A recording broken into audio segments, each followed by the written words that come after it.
Good morning. I'm Nikki, And I'm Biro. and this is a Monday Coffee with Jexo, where we scan through last week's news and updates from across the Atlassian world.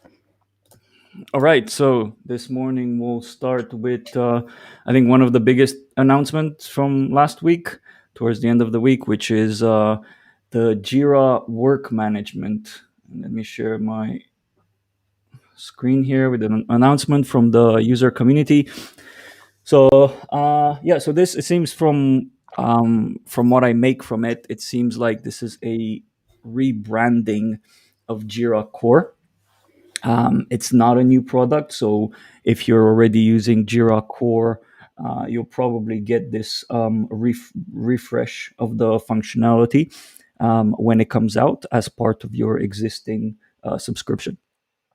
It seems to be remaining heavy accent on all of the business departments and marketing teams, and not only for development teams. We have seen the business projects and the Jira core being used by HR and other business departments. So it seems to be the same, targeting the same audience.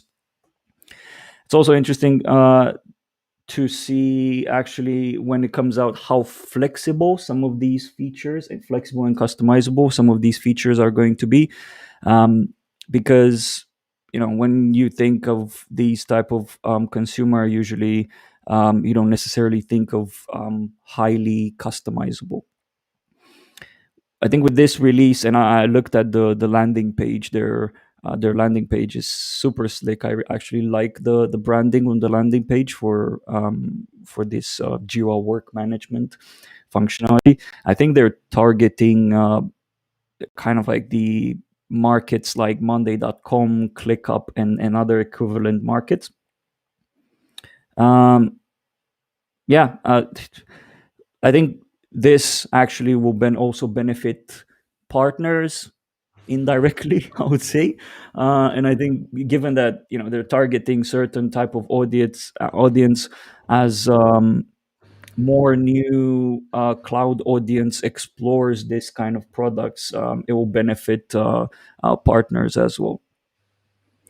Yeah, definitely. And some of these features, they seem to be quite overlapping with what was announced for Trello recently. So if you scroll down a little bit on this page, we will see there is basically like a calendar view, the list view, which is editable. So you can basically edit inline in spreadsheet like table. I'm quite curious how many columns people would be able to pull into this table to make it editable. But there is a lot of apps on the Atlassian marketplace that are trying to do the similar thing. And So I'm that's curious if this is going to end up in the software projects as well, or only in the business projects in Jira Work Management.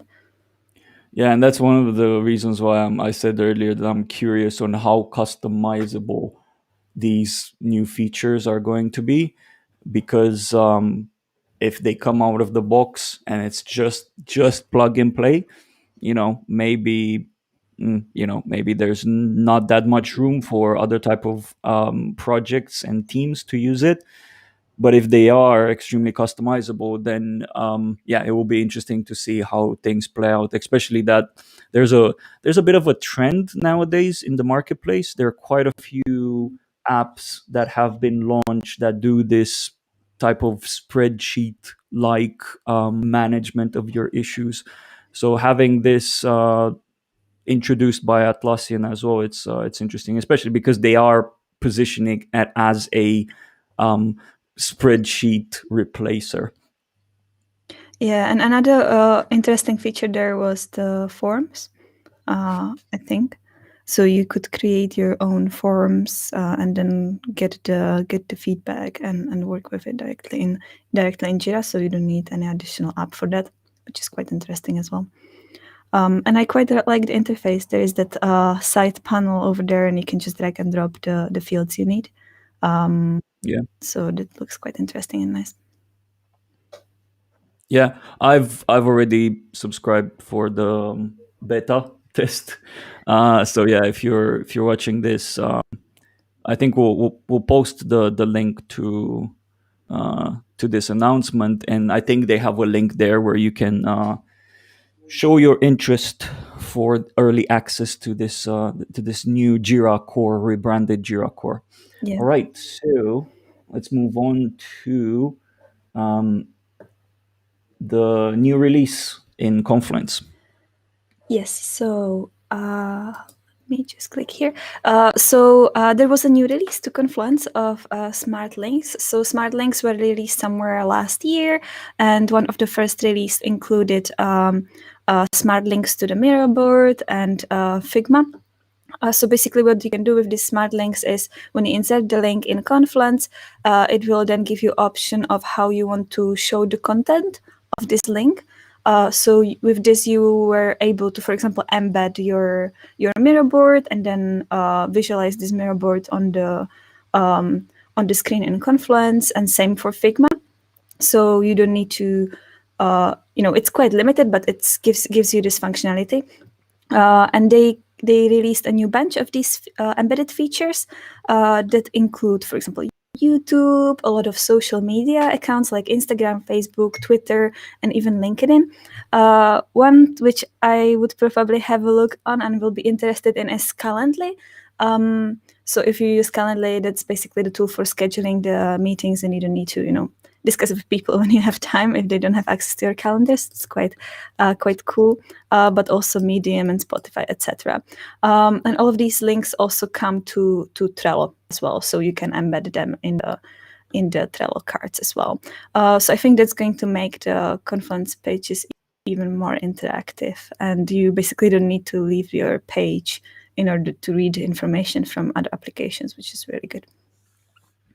Yeah, and I've always seen Confluence. I mean, this is not no innovative thought, but I've always seen Confluence as the hub for all of your organization information, and it has been in the past, and it is for us as well.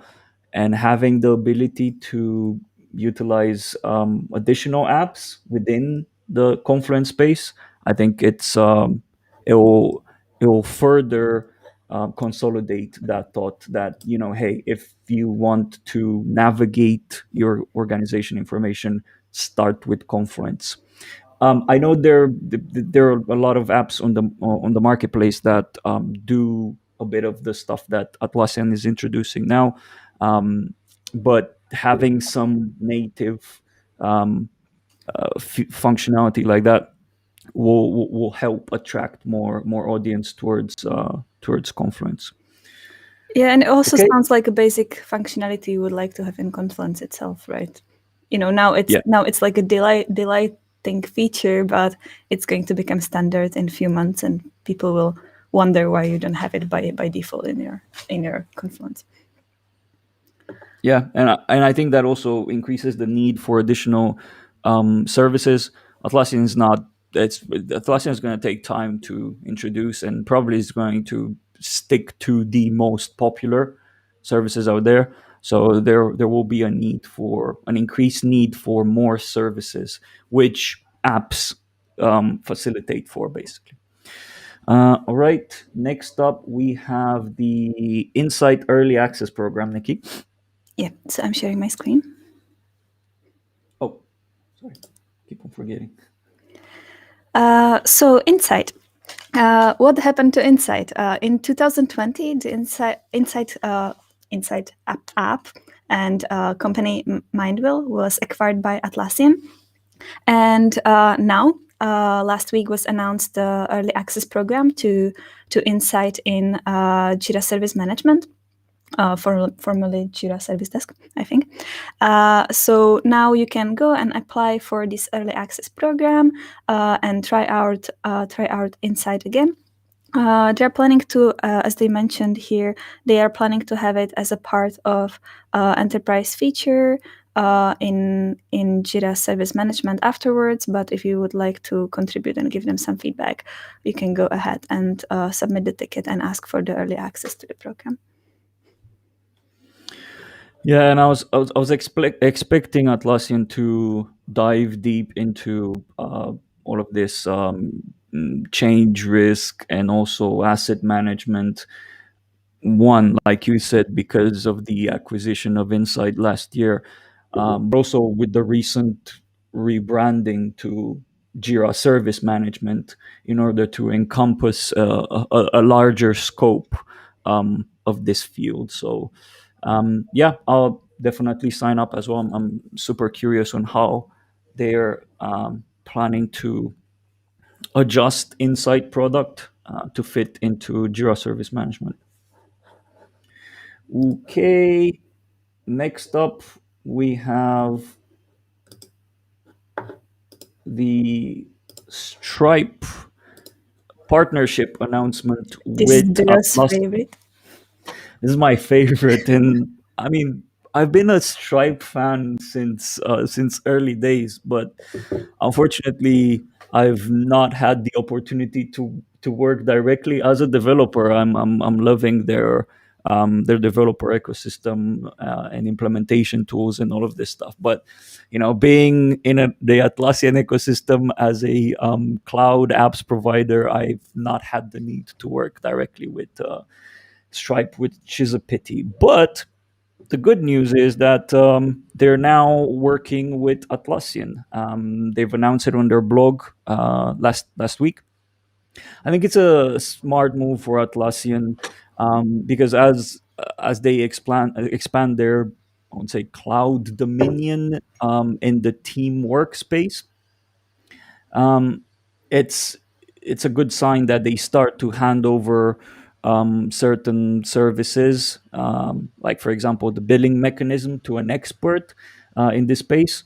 Um, and honestly, who else than the best of the best, Stripe?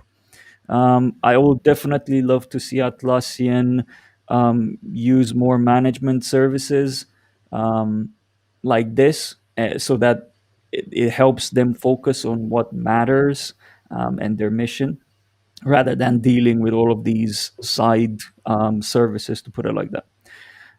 Also, hopefully, this also will mean some visible improvements for customers and partners in the future. I'm thinking maybe with more flexible subscription and billing options in reporting and things like that. But I mean, let me not be hopeful. We'll see. Things might not change on our end, but we're hopeful. Um, I think it's also great to see Stripe explode over the last years. When I started hearing about Stripe, they were facilitating for small to medium sized companies, and in the last few years, they started handling payments for some proper SaaS giants. So it's really interesting to see that they do that. Especially that I'm a big Stripe fan. It's good that Atlassian's gonna have a space to focus on what matters. So that's always good. Then custom built for yourself.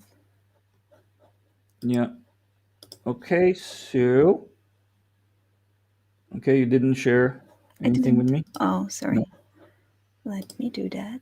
So right. So this is the article of the week. By the way, every week we try to go through a bunch of Atlassian's ecosystem blogs and articles and figure out what's the best thing to share. So Nikki, do you want to talk about this? Yes. So the article I found is a little bit older. It was released in early February, but I really liked it because it has a quiz, and obviously it's a fun quiz, so don't take it too seriously. But it tells you that you can discover your natural leadership style. So I think it's 7 or 6 very simple questions, and the output of it is it will tell you what kind of leader are you. So if you are like Darth Vader, or you're bureaucratic, etc. So I took the quiz. I had the result of being a democratic leader. And Biro, you were Of what? course you did. Of course you did. And I think it's less surprising for me that I'm the coaching Yes. leader, I mean, which is coaching. Mr. Miyagi. I'm Mr. Mr. Miyagi. Okay. Yeah, there is no surprise that you are a coaching leader. No surprise there. So take a quiz. And let us know what you are. I think it's quite fun. Awesome. And the last piece of news from around the ecosystem, and this is one that's I'd say a bit on the side, but interesting read and interesting to get into. So there's this article that I found published last week from Simply Wall Street, talking about whether there's basically giving a quick glimpse on the trajectory of the Atlassian stock, and answering the question whether now is a good time, the right time to invest in Atlassian stock or not.